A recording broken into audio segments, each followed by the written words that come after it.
অত্যন্ত ধীর স্থির ও ভাবুক প্রকৃতির মানুষদের মাঝেও এমন খুব কম লোকই আছেন যারা কখনো কখনো অদ্ভুত বিস্ময়কর ঘটনা দেখেও নিজেদের বিব্রত হতে দেননি। সেই সব ঘটনাগুলো এতটাই অবিশ্বাস্য অনুভূতি যে মস্তিষ্ক শুধু তাকে কোইন্সিডেন্স বা কাকতালীয় বলে নিজেকে সামলে নিয়েছে। এই ধরনের অনুভূতিগুলো, যেগুলো সম্পূর্ণ বিশ্বাস নয় বরং এক ধরনের আবঝা অনুমান মাত্র, তাদের চেপে রাখা যায় একমাত্র সম্ভাবনার তত্ত্ব, অথবা যাকে গাণিতিক ভাষায় বলা হয় ক্যালকুলাস অফ প্রবাবিলিটিজের সাহায্যে। এমনই এক ব্যতিক্রমধর্মী ঘটনা হচ্ছে দ্য কেস অফ মারি roselle. The murders in the রু মর্গ শিরোনামে আমি আমার বন্ধু শেভালিয়ে সি অগস্টে ডিউপা এর কিছু বিস্ময়কর গুণ তুলে ধরেছিলাম। সে সময় আমি ভাবিনি যে আর কখনো এ বিষয়টি আবার তুলব। মাদাম এল এসপ্যানিয়ে ও তার মেয়ের রহস্যময় মৃত্যুর ঘটনার নিষ্পত্তির প্রায় 2 বছর হয়ে গেছে। আমরা তখনও সেন্ট জার্মেনে একসঙ্গে থাকতাম আর আমাদের আশেপাশের একঘেয়ে পৃথিবীটাকে স্বপ্নের মতো করে কাটিয়ে দিতাম। তবে সেই স্বপ্নের মাঝে মাঝে কিছু ব্যাঘাত ঘটত। পরিষ্কার বোঝা যাচ্ছিল রু মর্গের ঘটনায় ডিউপা যেভাবে রহস্য উদ্ঘাটন করেছিল তাতে প্যারিস পুলিশের উপর গভীর প্রভাব পড়েছিল। ডিউপার নাম তখন পুলিশের ভেতরে এক কিংবদন্তিতে পরিণত হয়েছিল। ডিউপা যেভাবে ধাপে ধাপে সব সূত্র জোড়া লাগিয়েছিল তা এতটাই সহজ ছিল যে প্রিফেক্ট বা অন্য কেউই সেটা বুঝতে পারেননি। ফলে মানুষ ভাবত যেন কোনো অলৌকিক ইন্দ্রিয় বা ভবিষ্যৎবাণীর ক্ষমতা আছে। ডিউপা চাইলে এই ভুল ধারণাগুলো ভেঙে দিতে পারত, কিন্তু তার স্বভাবজাত আলস্য তাকে আর এসব নিয়ে মাথা ঘামাতে দিত না। এই কারণেই পুলিশের অনেকেই তার সাহায্য চাইতে এসেছিলেন, তাকে নিয়োগ করার চেষ্টাও হয়েছিল বহুবার। কিন্তু সবচেয়ে গুরুত্বপূর্ণ ও আলোচিত একটি কেস ছিল মারি রোজে নামের একটি তরুণীর হত্যাকাণ্ড। এই ঘটনাটি ঘটেছিল রু মর্গের ভয়াবহ ঘটনার প্রায় 2 বছর পরে। মারি রোজে ছিলেন বিধবা মাদাম এস্তেল রোজের একমাত্র মেয়ে। মেরির বাবা তার ছোটবেলায় মারা যান এবং বাবার পেনশনের টাকায় মা মেয়ে একসঙ্গে থাকতেন রু পাবে সেন্ট আন্দ্রেতে। মাদাম সেখানে একটি বোর্ডিং হাউস চালাতেন এবং মেয়ে তার কাজে সাহায্য করত। সব কিছু ঠিকঠাকই চলছিল, কিন্তু যখন মেরি 21 পেরিয়ে 22-এ পা রাখেন তখন তার সৌন্দর্য এক সুগন্ধি বিক্রেতা মসিয়ে লে বোভেইসের নজরে পড়ে, যার দোকান ছিল প্যালেস রয়্যালের বেসমেন্টে। সেই দোকানের ক্রেতারা ছিল মূলত বিভিন্ন চরিত্রের দুঃসাহসিক পুরুষেরা। মসিয়ে লে বোভেইস বুঝতে পারেন তার দোকানে মেরির উপস্থিতি লাভজনক হবে, তাই তিনি মেরিকে উদার প্রস্তাব দেন। মেরি আগ্রহের সঙ্গে প্রস্তাবটি গ্রহণ করে, যদিও মাদাম রোজের মধ্যে কিছুটা দ্বিধা ছিল। দোকানদারের আশা পূরণ হয়। দোকানটি খুব দ্রুত মেরির সৌন্দর্য ও প্রাণবন্ত আচরণের কারণে জনপ্রিয় হয়ে ওঠে। এভাবে চলার প্রায় 1 বছর পর হঠাৎ একদিন মেরি দোকান থেকে অদৃশ্য হয়ে যায়, কোনো কারণ না জানিয়েই। মসিয়ে বোভেইস কিছুই বলতে পারেন না। মাদাম রোজে উৎকণ্ঠায় অস্থির। খবর ছড়িয়ে পড়ে, পত্রিকাগুলোও লেখে, আর পুলিশ তদন্ত শুরু করতে যাচ্ছিল তখনই এক সুন্দর সকালে মেরি আবার হাজির হন তার দোকানে। তদন্ত থেমে যায়। মেরি ও মাদাম রোজে সবাইকে জানান গত সপ্তাহটা তিনি আত্মীয়ের বাড়ি গ্রামে কাটিয়ে এসেছেন। এইভাবে ঘটনা চাপা দেওয়া হয়, আর বেশিরভাগ মানুষ ভুলেও যায়। কিন্তু অপ্রয়োজনীয় জিজ্ঞাসাবাদ এড়াতে মেরি আর কখনো সেই দোকানে ফিরে যাননি, বরং আবার ফিরে আসেন তার মায়ের বাড়ি রু পাভে সেন্ট আন্দ্রেতে। কিন্তু মারির বাড়ি ফিরে আসার প্রায় 5 মাস পরে সে আবারও হঠাৎ নিখোঁজ হয়ে যায়। তার বন্ধু ও আত্মীয়রা এবার বেশ ভয় পেয়ে যান। 3 দিন কেটে যায়, কোনো খোঁজ নেই। 4র্থ দিনে সেন নদীতে ভেসে থাকা এক মৃতদেহ পাওয়া যায়। এটি ছিল সেই পাড়ে যা রু সেন্ট আন্দ্রে এলাকার ঠিক উল্টো দিকে। এই হত্যাকাণ্ডের নির্মমতা যেহেতু প্রথম দর্শনেই বোঝা যাচ্ছিল এটি খুন, ভিকটিমের অল্প বয়স ও সৌন্দর্য এবং তার আগের পরিচিতি সব মিলিয়ে ঘটনাটি প্যারিসবাসীর মনে প্রবল আলোড়ন সৃষ্টি করে। কয়েক সপ্তাহ ধরে প্যারিসের মানুষ কেবল এই একটি মাত্র বিষয়েই আলোচনা করছিল। এমনকি তৎকালীন রাজনৈতিক গুরুত্বপূর্ণ ইস্যুগুলো যেন হারিয়ে গেছে। যে লে কমার্শিয়াল বলছে, আমরা নিশ্চিত যে তদন্ত এতক্ষণ পর্যন্ত ভুল পথে পরিচালিত হয়েছে, অন্তত বরিয়ের রুলের দিকে যতটা মনোনিবেশ করা হয়েছে তা ভিত্তিহীন। এমন একটি তরুণী যাকে হাজার হাজার মানুষ চিনত, সে 3টে ব্লক অতিক্রম করেছে অথচ কেউ তাকে দেখেনি, এটা অসম্ভব। মেরির পেটিকোটের এক টুকরো 2 ফুট লম্বা ও 1 ফুট চওড়া ছিঁড়ে নিয়ে তার থুতনির নিচ দিয়ে মাথার পিছনে বাঁধা হয়েছিল, সম্ভবত চিৎকার বন্ধ রাখার জন্য। যারা এই কাজ করেছিল তাদের কাছে এমনকি একটা রুমালও ছিল না, এতটাই বর্বর ছিল তারা। পুলিশের পদক্ষেপ, মিস্টার প্রিফেক্ট যিনি ছিলেন পুলিশ প্রধান, এবারে বিশেষভাবে উদ্যোগ নিতে বাধ্য হলেন। প্রথম সপ্তাহ পর্যন্ত কোনো ফলাফল না আসায় পুরস্কার ঘোষণা করা হয়। প্রথমে মাত্র 1000 ফ্রান্স, পরে 5000 ফ্রান্স পর্যন্ত বাড়ে। কিন্তু দ্বিতীয় সপ্তাহ পেরিয়ে যাওয়ার পরও কোনো অগ্রগতি না হওয়ায় এবং পুলিশের প্রতি আস্থা হারানোর উপক্রম হওয়ায় প্রিফেক্ট নিজে এগিয়ে এসে ঘোষণা করেন, এই খুনের মূল অভিযুক্তকে ধরতে পারলে 20,000 ফ্রান্স পুরস্কার দেওয়া হবে। আর যদি একাধিক খুনি জড়িত থাকে তবে যে কোনো একজনের ধরা পড়লেই সেই অর্থ প্রযোজ্য হবে। এই সরকারি পুরস্কারের পাশাপাশি একদল নাগরিকের একটি কমিটি অতিরিক্ত 10,000 ফ্রান্স ঘোষণা করেন। ফলে মোট পুরস্কারের পরিমাণ দাঁড়ায় 30,000 ফ্রান্স, যা একটি সাধারণ পরিবারের মেয়ের জন্য এক বিশাল অঙ্কের পুরস্কার। এই পর্যায়ে কেউ সন্দেহ করেননি যে খুব তাড়াতাড়ি হত্যার রহস্য উন্মোচিত হবে। কিছু অদ্ভুত হলেও সত্যি, মৃতদেহ উদ্ধারের 3য় সপ্তাহ কেটে গেলেও রহস্য অন্ধকারেই থেকে যায়। এই ঘটনার খবর পর্যন্ত তখনও আমার ও ডিউপার কানে পৌঁছয়নি। পরে প্রিফেক্ট নিজে আসেন ডিউপার কাছে এবং রাত পর্যন্ত তিনি আমাদের সঙ্গে এই বিষয়ে কথা বলেন। তিনি খুব হতাশ ছিলেন। এই হত্যার রহস্য উদ্ঘাটনে তিনি ব্যর্থ, তার আত্মসম্মানে আঘাত করছিল। তিনি বললেন, আমার সম্মান, আমার পদ, সবকিছুই এখন এই রহস্য উন্মোচনের উপর নির্ভর করছে। জনগণের চোখ এখন আমারই দিকে।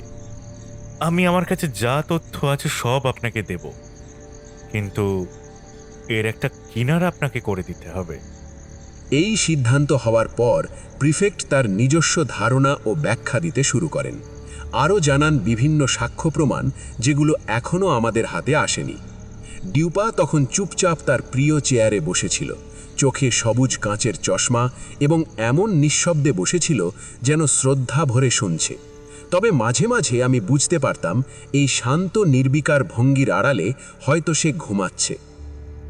পরের দিন সকালে আমি প্রিফেকচারে গিয়ে সাক্ষ্য প্রমাণের একটি পূর্ণ প্রতিবেদন সংগ্রহ করি এবং সব সংবাদপত্র অফিস থেকে সংশ্লিষ্ট সময়ের সব প্রতিবেদন জোগাড় করি। ডিউপা তার চেয়ারে বসে কিছুটা অলস ভরা উদ্বেগের সাথে বলল, তথ্য প্রমাণ কি বলছে? যেগুলো পুরোপুরি ভুল প্রমাণিত হয়েছে বাদ দিয়ে আমরা পাই এই তথ্য।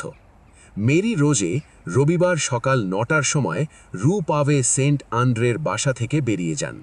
তিনি কেবলমাত্র মসিয়ে জ্যাক সেন্ট ইউস্ট্যাসকে জানান যে তিনি দিনটা তার এক মাসির বাড়ি কাটাবেন, যার বাড়ি রু দে দ্রমজে, এখান থেকে প্রায় 2 মাইল দূরে।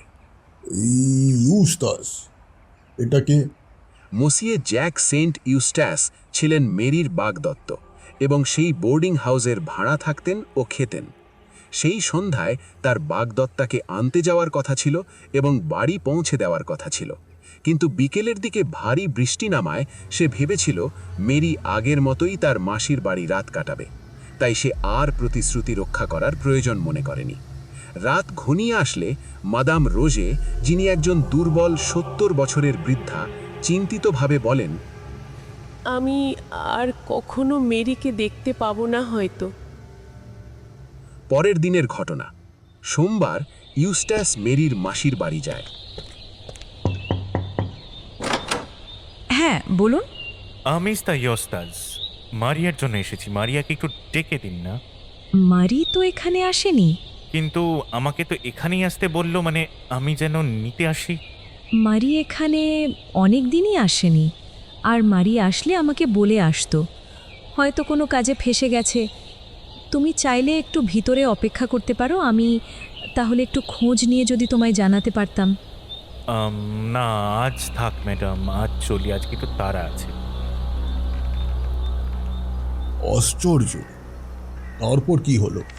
সোমবার জানা গেল মেয়ে রুডের রুমে যায়নি, আর সারাদিন কোনো খোঁজ না পাওয়ায় শহর ও শহরতলির বিভিন্ন জায়গায় দেরিতে হলেও খোঁজ শুরু হয়।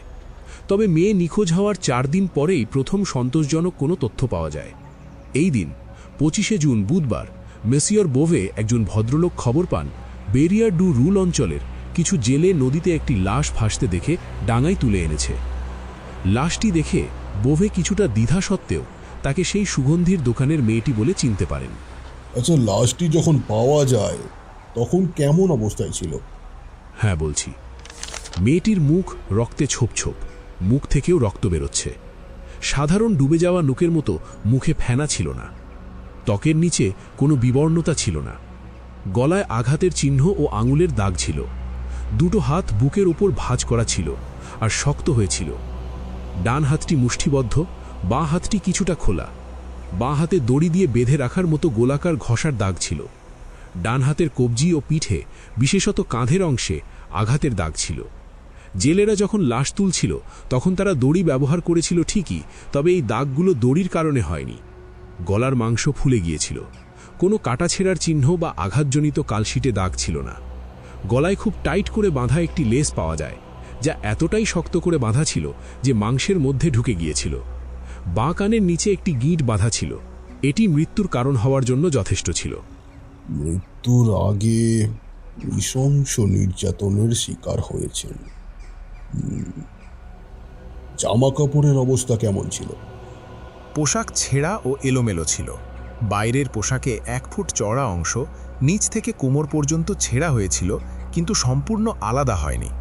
এই ছেঁড়া অংশ কোমরের চারপাশে 3 বার প্যাঁচানো ছিল এবং পেছনে এক ধরনের গিঁট দিয়ে বাঁধা ছিল। ফ্রকের নিচে সূক্ষ্ম মসলিনের পোশাক ছিল, যা থেকে 18 ইঞ্চি চওড়া একটি অংশ খুবই সুনিপুণভাবে ছিঁড়ে ফেলা হয়েছিল। সেটি তার গলায় জড়ানো অবস্থায় পাওয়া যায়, ঢিলা বাঁধা ছিল এবং শক্ত গিঁট দেওয়া ছিল। এই মসলিন ও লেসের ওপর একটা টুপির ফিতে বাঁধা ছিল এবং টুপিটাও লাগানো ছিল।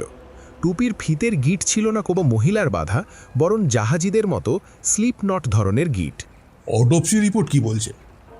লাশটি শনাক্ত করার পর সেটিকে মর্গে পাঠানো হয়নি, বরং কাছেই এক জায়গায় তড়িঘড়ি করে দাফন করে দেওয়া হয়। মসিয়ে বোভে নাকি তার নিজের সামাজিক সম্মান হানির ভয়ে তড়িঘড়ি কাজটি করিয়েছিলেন। কয়েকদিন পর একটি সাপ্তাহিক পত্রিকা বিষয়টি নিয়ে লেখালেখি শুরু করে। তখন লাশ আবার কবর থেকে তোলা হয় এবং পুনরায় তদন্ত শুরু হয়। তবে নতুন কিছু জানা যায়নি। তবে এবার মৃতার মা ও আত্মীয়রা পোশাক দেখে নিশ্চিত হন যে এটি মেরিরই পোশাক, যেটি সে বাড়ি থেকে বেরোনোর সময় পরেছিল। কাগজে কাউকে কোনো সন্দেহের কথা লিখেছে কি? অধিকাংশ কাগজেরই বক্তব্য যে মেরিকে কোনো দুষ্ট দল ধরে নিয়ে গিয়েছিল। তারা তাকে শারীরিক অত্যাচার করে এবং খুন করে নদীতে ফেলে দেয়। লাশটি যিনি শনাক্ত করেন, মসিয়ে বোভেস, রাইট? হ্যাঁ। তার ব্যাপারে কোনো সন্দেহের কথা লিখেছে কি? হ্যাঁ, হয়েছে। এই তো একবার নাকি এক মহিলা গিয়েছিলেন মাদাম রোজের বাড়িতে। তিনি মসিয়ে বোভের পাঠানো একটা চিঠি তাকে দেন, যাতে লেখা ছিল যে একজন পুলিশ কর্মকর্তা আসবেন এবং সেই সময় মাদাম রোজে যেন কিছু না বলেন, বরং বোভের ফেরার অপেক্ষা করেন। অনেকে এটাও বলছে যে এই বোভে নাকি মারিয়ের মৃতদেহ তার পরিবারকে দেখতে দিতে রাজি ছিল না। সন্দেহ করার মতো আরও একটা বিষয় হচ্ছে, বোভের অফিসে মেয়েটির নিখোঁজ হওয়ার কয়েকদিন আগে এক দর্শনার্থী লক্ষ্য করেছিলেন যে অফিসের দরজার কি হলে একটি গোলাপ গোজা ছিল, আর পাশেই ঝুলন্ত একটি স্লেটে মারি নামটি লেখা ছিল। কিছু কিছু পত্রিকাতে এরকমও লেখা আছে নাকি এই বোভে নাকি মারিয়ের মৃত্যুর পর ম্যাডাম রোজে ও ইউস্তাসকে মানসিকভাবে ভেঙে যাওয়ার পর অনেক সাহায্য করেছিলেন ও খেয়াল রেখেছিলেন সব রকমভাবে। কিন্তু সবচেয়ে গুরুত্বপূর্ণ কথা হচ্ছে, মেয়েটি যদি 5-6 দিন ধরে জলে ডুবে থাকে তাহলে তো লাশ খুনে ঢোল হয়ে যাবে। তাহলে এই বোভেস মহাশয় লাশটিকে শনাক্ত করলেন কিভাবে? দাঁড়াও দাঁড়াও, একটু দেখে বলছি। হ্যাঁ, এই তো, ভদ্রলোক নাকি জামার একটা হাতল ছিঁড়ি দেখলেন যে হাতে লোম রয়েছে, সেটা দেখেই শনাক্ত করেন। খুব ইন্টারেস্টিং চরিত্র এই মুশিয়ে বোভেস। তাকে একবার ডেকে পাঠানোর ব্যবস্থা করতে হবে। কিন্তু উনি কি আমাদের কথায় আসবেন? ও নিশ্চয়ই, উনি যাতে আসেন তার ব্যবস্থাও আছে। তুমি শুধু অতিথিকে আপ্যায়ন করার ব্যবস্থা করো বন্ধু। এত সম্মানীয় ও সমাজের উঁচু স্থানের মানুষ হঠাৎ কারোর কথায় আসবে না সেটা ডুপান জানত, কিন্তু পুলিশ প্রিফেক্টের কথায় নাকচ করাও কঠিন।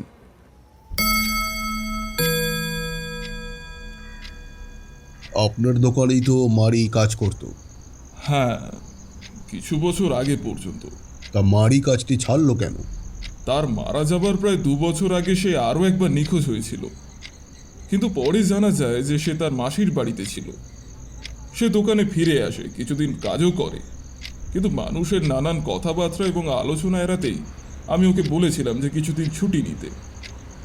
পরে মারি আর কাজে যোগ দেয়নি। আমি 2-1বার মাইনে বাড়ানোর প্রস্তাবও দিয়েছিলাম, কিন্তু বারবার না করাতে আমি আর জোর করিনি। দেখুন মশিয়ে, আমি মারিকে বলেছিলাম সে যদি চায় আমি তাকে কাজ না করার সত্ত্বেও আলাদা করে মাসিক কিছু টাকা দেব, কিন্তু তাতেও মারি কোনো উত্তর দেয়নি। আচ্ছা, বুঝলাম।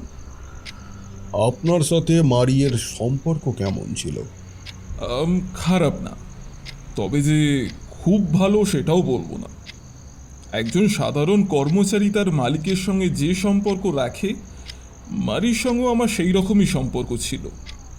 তবে মারির ব্যাপারে একটা বিশেষত্ব আছে জানেন, ওই রকম সুন্দরী এবং আকর্ষণীয় মেয়ে আমি এর আগে পর্যন্ত দেখিনি, আর সেই কারণের জন্যই বহু পুরুষ মানুষ ওর সঙ্গে বন্ধুত্ব করতে চাইতো, কিন্তু মারি ওদের কাউকেই আমল দিত না। আপনি মারিয়ের লাশের খবর কোথা থেকে পেলেন? আমার দোকানের অনেক দামি মাল আমি ওই নদী মারফতই আমদানি করি, তাই পোর্ট সংলগ্ন জায়গায় আমার বেশ ভালোই চেনাশোনা আছে। সেখান থেকেই খবরটা পাই আর কি। কি করে বুঝলেন যে ওটা মারি? দেহটির অবস্থা খুবই খারাপ ছিল, মুখ পুরো ফুলে গিয়েছিল, জামা কাপড় ছেঁড়া আর মুখে রক্তের দাগ, প্রায় চেনাই যাচ্ছিল না। আমি জামার সামনের হাতলের কিছুটা জামা সরাতেই বুঝতে পারি এটাই মারি। মশিয়ে, আমি এত বছর ধরে মারিকে দেখছি, আমার ভুল হতেই পারে না। তারপরে আমি পুলিশকে খবর দিই, তারপরে পুলিশ যা দায়িত্ব নেওয়ার নেয়। কিন্তু আপনিও তো কিছু দায়িত্ব পালন করেছেন মশাই। লাশটিকে তাড়াতাড়ি কবর দেওয়ার, এমনকি মারিয়ের পরিবার যাতে সন্দেহ না করে তাই তাদেরও খেয়াল রাখার নাটক করেছেন। খুনটাতে যে আপনি জড়িয়ে নেই এটা মানব কেমন করে? আপনি কি বলতে চাইছেন? কে বলতে পারে? আপনার ওই পরিচিত নদী সংলগ্ন অনুচরেরা সেই দল নয় যার কথা পুলিশ ও সাংবাদিকরা মারিয়ের খুনি বলে চিহ্নিত করছে? আপনি কি মনে করেন তাতে আমার কিছুই যায় আসে না? পুলিশকে আমার যা বলার আমি বলে দিয়েছি। মশাই, নিজের হাতে সুগন্ধি দোকানটাকে বড় করেছি, প্যারিসের নাম করা দোকান করেছি। আপনি কি বুঝবেন সমাজে একজন সম্মানীয় ব্যবসায়ীকে নিজের ব্যবসা চালাতে গেলে কত পথ এড়োতে হয়, কত পথ অবলম্বন করতে হয়। তখন আমার যেটা ঠিক মনে হয়েছে আমি সেটাই করেছি। আর মারির পরিবারের কথা যদি বলেন তাহলে বলবো, মারি আমার আর আমার দোকানের প্রতি যেটুকু উপকার ছিল তারই প্রতিবেদন দিয়েছি মাত্র। একজন মৃত মানুষের পরিবারের প্রতি যে কিনা একসময় আমারই কর্মচারী ছিল, তার প্রতি এটুকু করাটাকে আমি যথাযথ বলে মনে করি। আপনার যদি জিজ্ঞাসাবাদ শেষ হয়ে গিয়ে থাকে তাহলে বিদায় দিন। হ্যাঁ, আপনি আসতে পারেন। আমার যা জানার তা জানা হয়ে গেছে।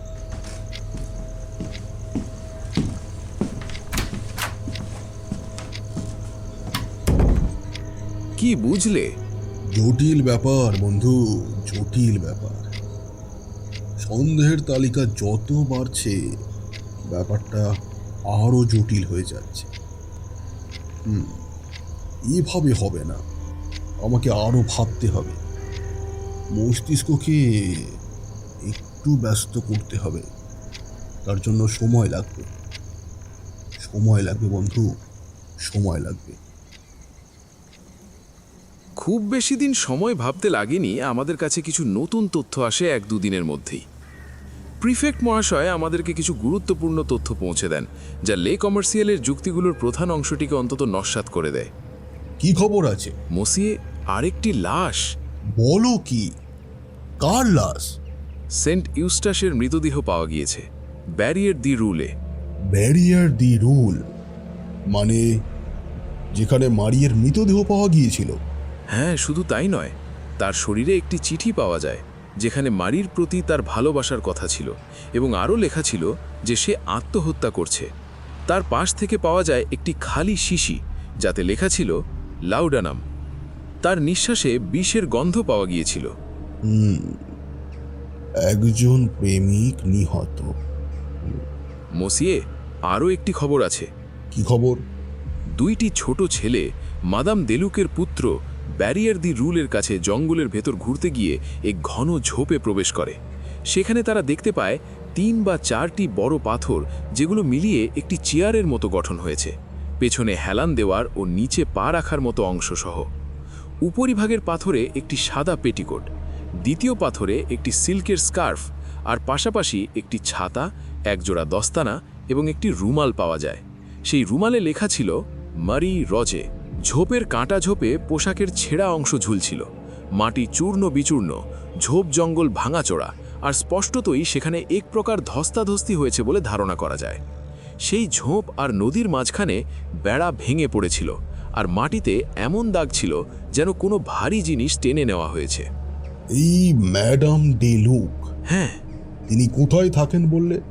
তিনি নদীর কাছে বড় রাস্তার ধারে ছোট্ট সরাইখানা চালান, যা ব্যারিয়ার দি রুলের ঠিক উল্টো দিকে। আচ্ছা চলো তো, তার সাথে একবার দেখা করে আসি। জায়গাটি একান্ত নিবৃত, বিশেষ করে রোববারে শহরের কিছু দুর্বৃত্তরা নৌকায় নদী পেরিয়ে এদিকে আসেন এবং সময় কাটানো পছন্দ করেন। সেই দিন রবিবার বিকাল 3টার দিকে এক তরুণী ও এক গা চাপা রঙের যুবক সরাইখানায় আসে। তারা কিছুক্ষণ থাকে, পরে তারা পাশের ঘন জঙ্গলের দিকে চলে যায়। আমার স্পষ্ট মনে আছে। আপনি এত নিশ্চিতভাবে বলছেন কি করে? কারণ সেটি আমার মৃত বোনের এক পোশাকের সঙ্গে মিলে গিয়েছিল। বিশেষ করে সেই স্কার্ফটি আমি লক্ষ্য করেছিলাম। এই তরুণীর যাওয়ার কিছুক্ষণ পরেই দুর্বৃত্তের একটি দল সেখানে আসে, গালাগাল করে, খাওয়া দাওয়া করে, কিন্তু টাকা দেয় না, এবং তারা ওই তরুণ যুগলের পিছু ধরেই যায়। সন্ধ্যার সময় তারা আবার ফিরে আসে এবং খুব তাড়াহুড়ো করে নদী পার হয়। আচ্ছা। সেদিন রাতেই আমি আর আমার বড় ছেলে কাছাকাছি এক নারীর চিৎকার শুনি। চিৎকারগুলো ছিল প্রচণ্ড জোরে, কিন্তু খুব সংক্ষিপ্ত। আমি পরে চিনতে পারি ঝোপ থেকে পাওয়া ওই স্কার্ফটিকে এবং মৃতদেহ থেকে পাওয়া পোশাকটিকে। I see. Okay, goodbye madam Deluc. Le Soleil পত্রিকা বলছে যে মারির পোশাক ঘটনাস্থলে অন্তত 3-4 সপ্তাহ ধরে ওখানেই পড়েছিল। বৃষ্টির ফলে এগুলো ছত্রাকে ভিজে একসাথে আটকে গিয়েছিল। ঘাস পর্যন্ত ওই জিনিসগুলোর চারপাশে এবং উপরে গজিয়ে উঠেছিল। সিল্ক মজবুত ছিল বটে, কিন্তু ভেতরের সুতো একজোট হয়ে গিয়েছিল। ওপরে যেখানে এটি ভাঁজ করা ছিল তা ছত্রাকে সম্পূর্ণ পচে ঘোলার সময় ছিঁড়ে যায়। পোশাকের যেসব ছেঁড়া টুকরো কাঁটা ঝোপে লেগেছিল সেগুলোর প্রস্থ ছিল 3 ইঞ্চি আর দৈর্ঘ্য 6 ইঞ্চি। একটি ছিল ফ্রকের হেম, নিচের সেলাই অংশ, যেটা আবার মেরামত করা ছিল। অন্যটি ছিল স্কার্টের মাঝখানের অংশ, হেম নয়। দেখে মনে হচ্ছিল টান মেরে ছিঁড়ে ফেলা হয়েছে, আর টুকরোগুলো কানা ঝোপে প্রায় 1 ফুট উচ্চতায় আটকে ছিল। তাই এই ভয়াবহ ঘটনার স্থান আবিষ্কৃত হয়েছে তাতে সন্দেহ নেই। এদিকে একজন অমনিবাস চালক ভ্যালেন্স সাক্ষ্য দেন যে তিনি মারি রোজেকে ওই রোববারই শহরের এক গা চাপা বর্ণের যুবকের সঙ্গে সেইন নদী পার হতে দেখেছেন। ভ্যালেন্স মারিকে চিনতেন এবং তার ভুল হবার কোনো প্রশ্নই নেই। ঝোপে পাওয়া সব সামগ্রী মারির আত্মীয়দের দ্বারা নিশ্চিতভাবে শনাক্ত করা হয়। এই কেস রু মর্গের ঘটনার তুলনায় অনেক বেশি জটিল, কারণ এটি একটি সাধারণ যদিও ভয়ঙ্কর অপরাধ। আচ্ছা, এটা মারিয়েরই মৃতদেহ তো? 100 বার। এতে কোনো সন্দেহ নেই যে এটি মারিরেরই মৃতদেহ। তবে যে পত্রিকাগুলোতে বলছে যে অন্তত 6 থেকে 8 দিন লাগে মৃতদেহ ভেসে উঠতে। না বন্ধু, এমন অনেক প্রমাণই আছে যেখানে মৃতদেহ 3-4 দিনের মধ্যেই জলে ভেসে ওঠে। তবে সেটা দেহটির ওজন, মৃত্যুর কারণ, হাড়ের ডেনসিটি এবং দেহটি ছেলের না মেয়ের, এসব অনেক কিছুর উপরই নির্ভর করে। আমাদের মূলত মনে রাখতে হবে, সাধারণভাবে সংবাদপত্রের লক্ষ্য হচ্ছে উত্তেজনাটা তৈরি করা, সত্যকে এগিয়ে নিয়ে যাওয়া কোনোভাবেই নয়। তাছাড়া তুমি ভেবে দেখো না, তুমি একজনকে খুন করলে তাকে নদীতে ফেলে দেবে, তাহলে লাশটিতে একটা ওজন বেঁধে দেবে না, যাতে লাশটি ভেসে না ওঠে? হ্যাঁ, তা দেব, কিন্তু লাশটি তো বোভে শনাক্ত করে ওই হাতের লোম দেখে। দূর, সেটা আবার কোনো শনাক্তকরণের একটা নমুনা হলো? বোভেসের মাধ্যমে মৃতদেহ শনাক্তকরণের অংশটি আবার পড়ো। লয়তাইল পত্রিকা স্পষ্টভাবে মিথ্যে কথা বলেছে। বোভেস নির্বোধ নয়, সে শুধু দেহের হাতে চুল পাওয়ার কারণেই শনাক্তকরণের কথা বলেননি। কোনো হাতই চুলবিহীন নয়। লয়তাইলের ওই সাধারণ বক্তব্যে বোভেসের কথাকে পুরোপুরি পরিবর্তন করেছে। তিনি অবশ্যই চুলের কোনো বিশেষ বৈশিষ্ট্যের কথা বলেছেন, রং, পরিমাণ, দৈর্ঘ্য অথবা অবস্থান নিয়ে। কিন্তু বেভেস তো দৃঢ়ভাবে বলেছে গার্টারের ক্লাস্প পেছনে সরিয়ে টাইট করা ছিল। এটা তেমন কিছু নয়। বেশিরভাগ নারী গাটার কেনার পরে বাড়িতে নিজেদের পায়ের আকার অনুযায়ী সামঞ্জস্য করে নেন, দোকানে নয়। কিন্তু বোভেস দৃঢ়ভাবে শনাক্তকরণে বলল মেয়েটির পা ছোট। হাজার হাজার মেয়ের পাই ছোট হয়। আর মারির পোশাক? পয়সা দিলে যে কোনো দোকান থেকে ওই একই পোশাক তৈরি করে নেওয়া হবে। বোভেস সম্পূর্ণরূপে একটি প্রাকৃতিক নিয়মের শিকার হয়েছে। কি রকম?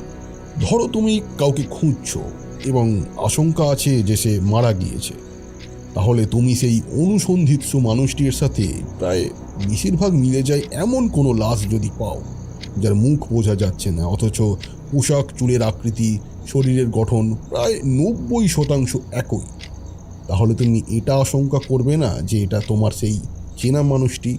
হ্যাঁ, তা মনে হবে বই কি। হ্যাঁ, এখানে সেটাই হয়েছে। তোমার আরও একটা সন্দেহ দূর করে দিই, বোভেস খুনটা করেনি। তাহলে? বোভেসের প্রতি যেসব সন্দেহজনক আচরণ দেখা যায়, সেগুলি আমার মতবাদ অনুযায়ী রোম্যান্টিক ব্যস্ত লোকপনার সঙ্গে অনেক বেশি মিলে যায় অপরাধের সন্দেহের চেয়ে। যদি আমরা এই দৃষ্টিভঙ্গি গ্রহণ করি, তাহলে চাবির গর্তে গোলাপ, স্লেটে মারি লেখা, পুরুষাত্মীয়দের এলবো মেরে সরিয়ে দেওয়া, তাদের দেহ দেখার অনুমতি না দেওয়া, ম্যাডাম রোজেকে সতর্ক করা যে তিনি পুলিশের সঙ্গে কথা বলবেন না যতক্ষণ না সে ফেরে, এবং সর্বশেষে বোভেসের মারিয়ের মা ও পরিবারের খেয়াল রাখা, এই সব আচরণে সহজেই বুঝতে পারা যায় যে বোভেস শুধু মেরির পূর্ব মালিক ছিল না, বরং পূর্ব প্রেমিকও ছিল। মেরি তার সঙ্গে কিছুটা ছলনা করে থাকবে হয়তো, আর সে চেয়েছিল সবাই বুঝুক যে মারির সবচেয়ে কাছের মানুষ সে। তাহলে এটা নিশ্চিত যে মারিকে সেন্ট নদীর ধারে এই দুষ্ট লোকের দল খুন করেছে। এটা লা কমার্শিয়াল বলছে। সে আরও বলছে যে মারি এতটাই পরিচিত মানুষ ছিল যে রবিবার সকাল 9টায় বের হলে যে কেউ মানুষ তাকে চিনতে পারত। কিন্তু আমি বলছি তাই নয়। ভেবে দেখো, প্যারিসের মতো শহরে যেখানে এত মানুষ বাস করে, সেখানে একটা সাধারণ মেয়েকে এইভাবে চেনা পর্যবেক্ষক করা কি এতটাই সোজা? না বন্ধু। আর তাছাড়া সপ্তাহের অন্য কোনো দিন হলে সেটা তবু মানা যেত, কিন্তু দিনটি কি ছিল? রোববার। হ্যাঁ, রবিবার। আর রবিবারে সকাল 9টার সময় মানুষ কোথায় যায়? হ্যাঁ, চার্চে যায়। ওই সময় তো লোক থাকবে না। তাহলে কিভাবে কোনো মানুষ তাকে দেখবে?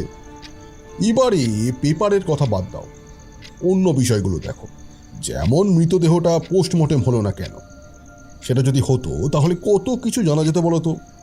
যেমন মারা যাওয়ার আগে মারিয়ের গায়ে কোনো গয়না ছিল কিনা, আর যদি ছিল তাহলে মৃতদেহতে সেটা পাওয়া গিয়েছিল কিনা। আবার ধরো ইউস্টাসের ব্যাপারটা। ইউস্টাস তো তার জবানবন্দি দিয়েছিল। হ্যাঁ, কিন্তু তাতে এটা প্রমাণ হয় না যে সে রবিবার রাতে কোথায় ছিল।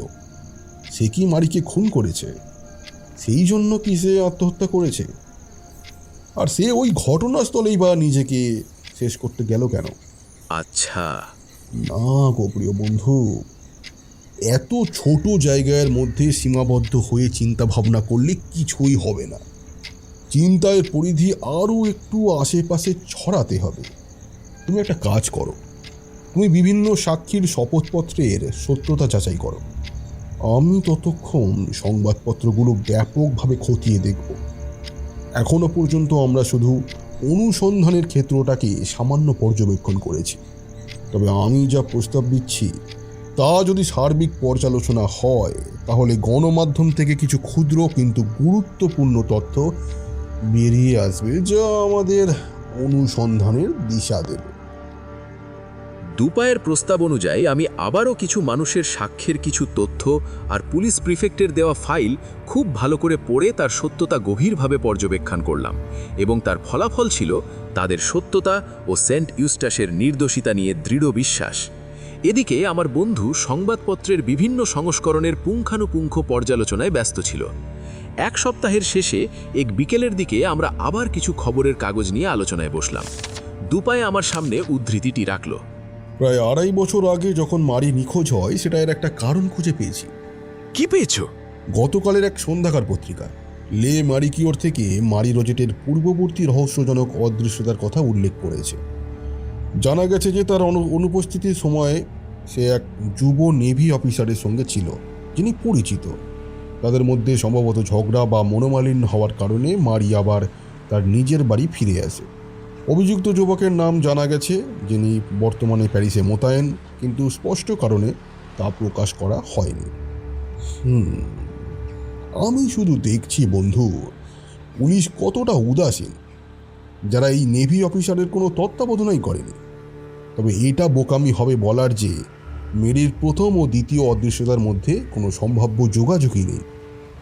ধরা যাক প্রথম পালানো প্রেমিকের সঙ্গে ঝগড়া তার জাহাজে পাড়ি দেওয়ার কারণে হয়েছিল। এখন আমরা দ্বিতীয় পালানো ঘটনা দেখি।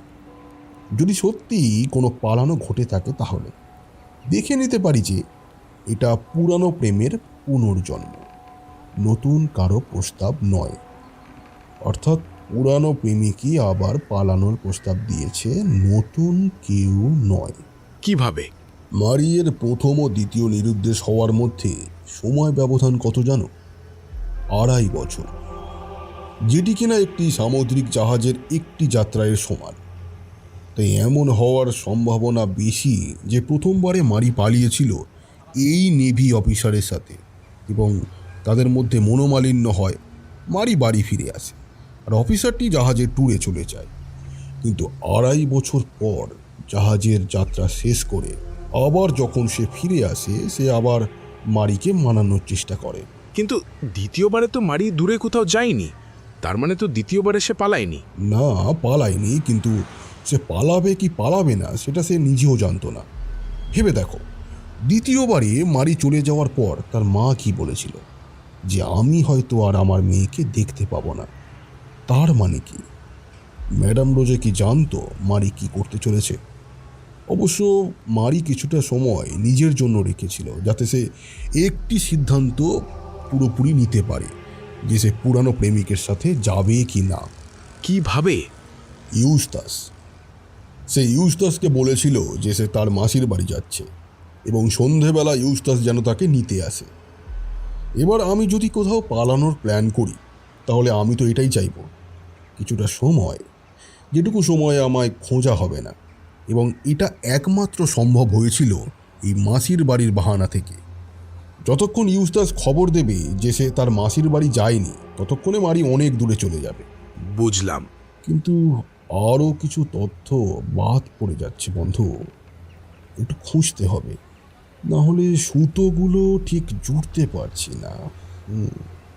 মেসিয়ে, আমি একটা খবর পেয়েছি, জানি না কতটা তোমার কাজে লাগবে।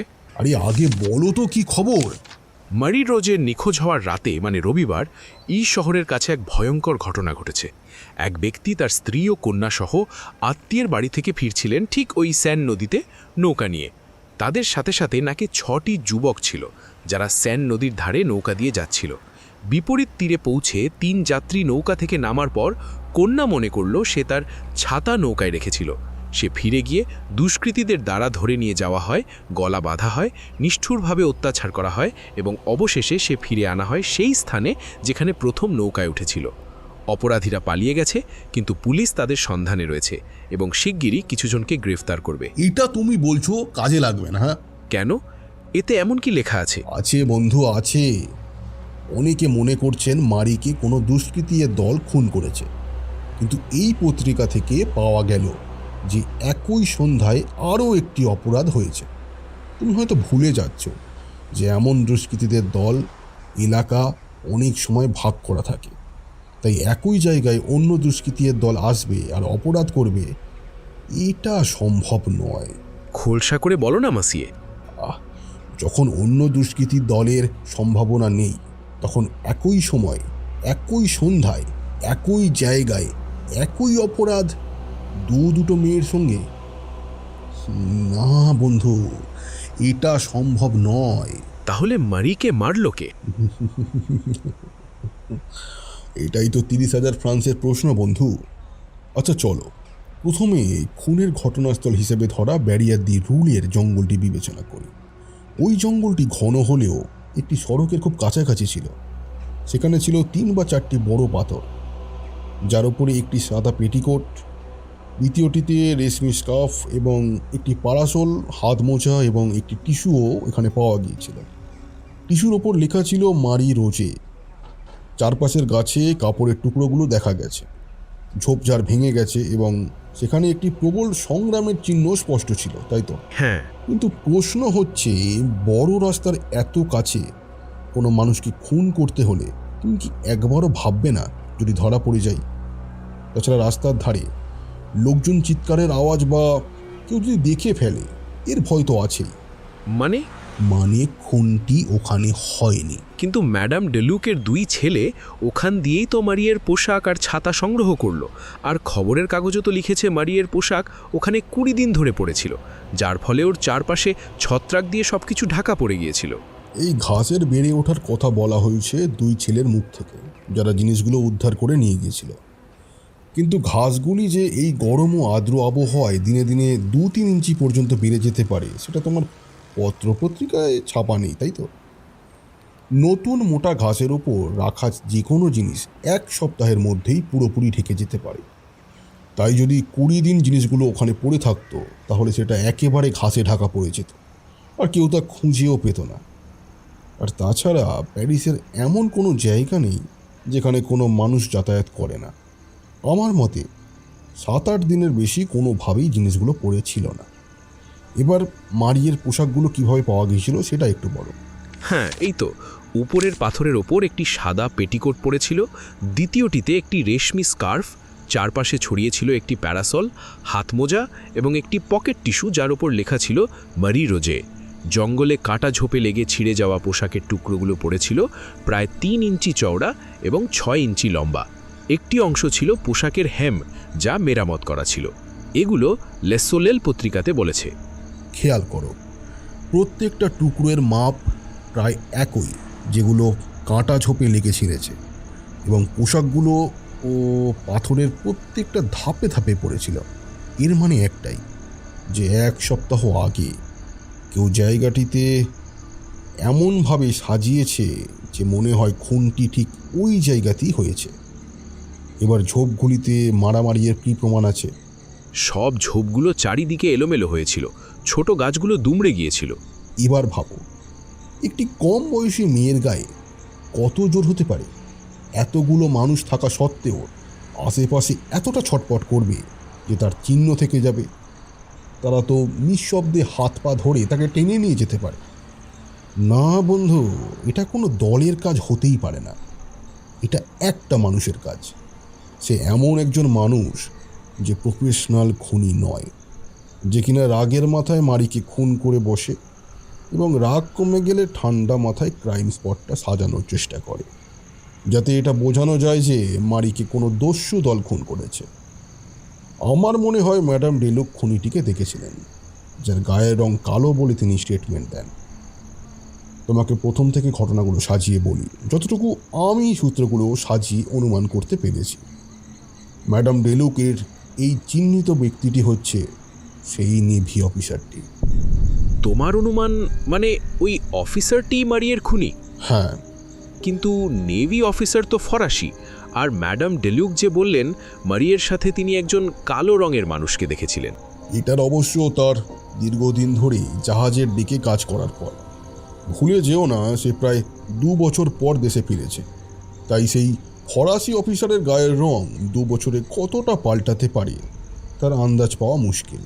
প্রথমবারে মারিয়ের সাথে মনোমালিন্যের পর সে যখন পুনরায় ফিরে আসে, তখন তাদের সম্পর্কটা আর আগের মতো ছিল না। তাই মারি শেষ পর্যন্ত কোনো সিদ্ধান্ত নিতে পারছিল না। হয়তো এই কয়েক বছরে মারিয়ের নতুন কোনো প্রেমিক হয়েছিল, আর এই খবরটি সেই নেভি অফিসারের পছন্দসুলভ ছিল না। তাই তাদের মধ্যে আবার ঝগড়া হয় এবং অফিসার রাগের বশে মারিকে খুন করে বসে। আচ্ছা, মারিয়ের গলায় তার চারদিকে একটা কাপড় জড়ানো ছিল, তাই না? হ্যাঁ, মারিকে চোখ করার জন্যে। না, ওটা মারিকে চোখ করার জন্য নয়, ওটা মৃতদেহকে টেনে নিয়ে যাওয়ার জন্য। মানে? যদি চোখ করার জন্য থাকতো তাহলে কাপড়টি আরও টাইট করে বাঁধা থাকতো, কিন্তু কাপড়টি আলগা ছিল, মনে করে দেখো, যাতে সহজে মৃতদেহ টেনে নিয়ে যাওয়া যায়।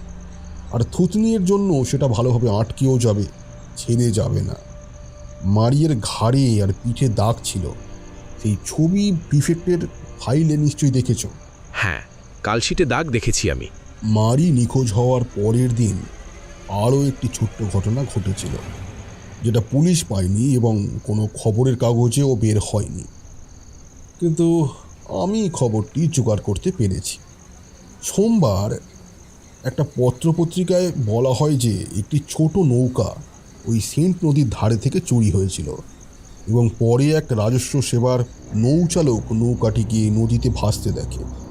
আমি হলফ করে বলতে পারি ওই নৌকাটি হচ্ছে একটা মিসিং লিঙ্ক। কিন্তু এই নৌকা এতটা কি জরুরি হতে পারে? মারিয়ের ঘাড়ে পিঠে কালশিটে দাগটি এই নৌকাতে শোয়ানোর জন্যই হয়েছে।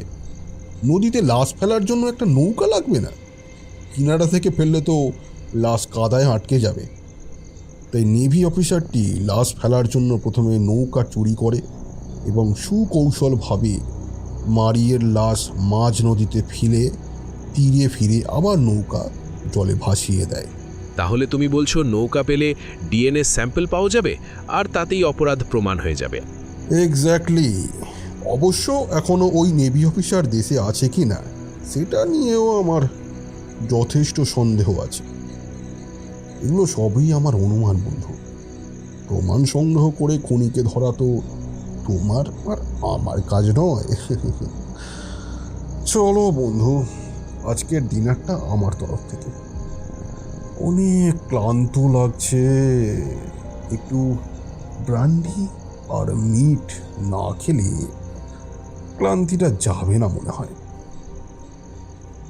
আমি পুনরায় বলছি, আমি এই বিষয়গুলোকে শুধুমাত্র কাকতালীয় ঘটনা হিসেবে বিবেচনা করি এবং আরও আমি যা বর্ণনা করছি তা থেকে দেখা যাবে যে দুঃখিত মারি সেসিলিয়া রজার্সের ভাগ্য, যতদূর সেই ভাগ্য জানা যায়, এবং মারি রোজের একটি নির্দিষ্ট সময় পর্যন্ত ইতিহাসের ভাগ্যের মধ্যে এক ধরনের সাদৃশ্য ছিল, যার আশ্চর্যজনক সঠিকতা দেখে যুক্তি বিভ্রান্ত হয়ে যায়।